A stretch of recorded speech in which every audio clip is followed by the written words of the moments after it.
Whenever I'm not going on an episodic adventure to save the Wizard101 world, or sometimes in another universe entirely, I take my time to browse the various social media sites, just to get caught up in the news such as the Wizard101 subreddit. Throughout the many meme posts and cringe compilation, there lies quite a few diamonds in the rough worth mentioning.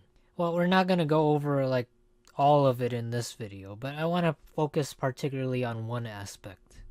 The other day, while I was looking at said diamonds of Reddit, the most surprising place to find value on any site, not always though, only for specific games, just like 4chan does with missing person cases, I found this one channel that uploaded hundreds of videos on this one exact thing. I'm literally not kidding. One man uploaded 100 videos of an out-of-bounds glitch using this Rhino mount.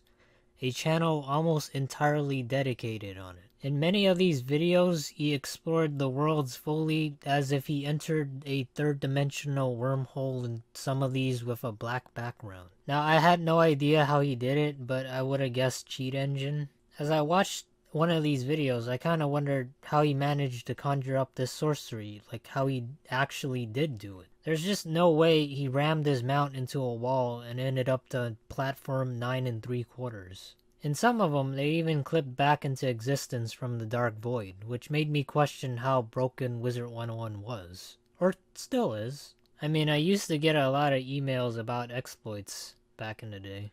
I should really make a more in-depth video in the future, but we'll see. Anyways, after watching a couple of these found footage style videos, I came across one video that explained it. It's technically a visual glitch. So yeah, people used to do this back in the day where you'd click and drag the Wizard101 window and you'd hold down the arrow keys so that it would look like your character was sliding across the room. Like you were possessed or some sort of supernatural being. I'm not entirely sure if this glitch still works or people still do it, but back then it was a common occurrence, it seemed. Or at the very least, some people knew about it. So somehow the properties of this were transferred over to two-person mounts. The way two mounts worked is that you can hop onto another person's mount only if you're grouped to him, and you were up close, of course. How he did the out of bounds glitch here is, if I'm getting it correctly, he did the sliding glitch with a two-person mount. And when he did that, the second person immediately hopped on, which broke the game. This, of course, I think is patched because it happened a long while ago. However, let's take a look at the remnants of that glitch and how it expanded towards other ventures. Years ago, people used to use cheat engine to glitch through areas they weren't supposed to, which it has been patched, alright? Nowadays, people use it for speedrunning, I think. But what's interesting about it is there are still people holding these positions for many years, as if they're waiting for squatters' rights. Honestly, it could work for them for staying that long. I'm just amazed at the fact that people still have these spots there for more than 10 years. This was the time Pennywise was created too, so it was really the birth or golden age of glitches for Wizard101. Well, what am I saying? It's practically the golden age for any game out there that had cheat engine available. What's even more interesting though is the people being able to reach new heights. Now, I've done a bit of research into how people get high up into the air, like they're angels transcending to purgatory or whatever. And as it turns out, the primitive exploitative tools of yesteryear, such as cheat engine, are now long gone. It has been replaced by new tools used by futuristic descendants. Now obviously, I'm not going to mention these tools, unlike cheat engine, because practically everybody and their basement dwellers know about it.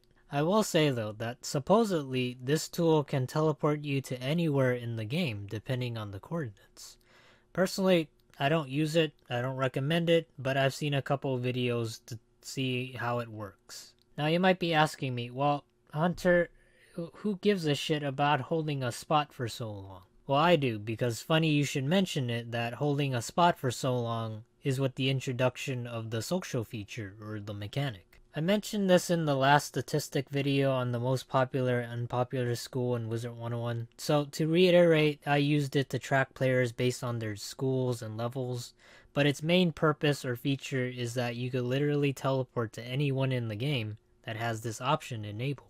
What this means is anybody can get out of bounds because one person decided to hold a spot forever. From my own personal experience, half the time I try this feature out, people were either stuck in the air or stuck behind a desk of a retail job. Honestly, pick your poison, but the social feature is just neat. I will say though that the exploit, it really does break the game in many ways. For one thing, you can bypass levels, and I understand that there are loading zones in Wizard 101, but the levels are usually side by side or very close to one another, so they're not like off into the distance, meaning you could just clip out of bounds into another level. Not all levels, but some of them. That's really all I have to say for this video. Was there anything that you've seen that you thought was kinda nutty or crazy? Comment down below, I'd love to hear about it. Also, if you're new, subscribing is just a click away. Other than that, I hope you guys take care, and I'll see you guys.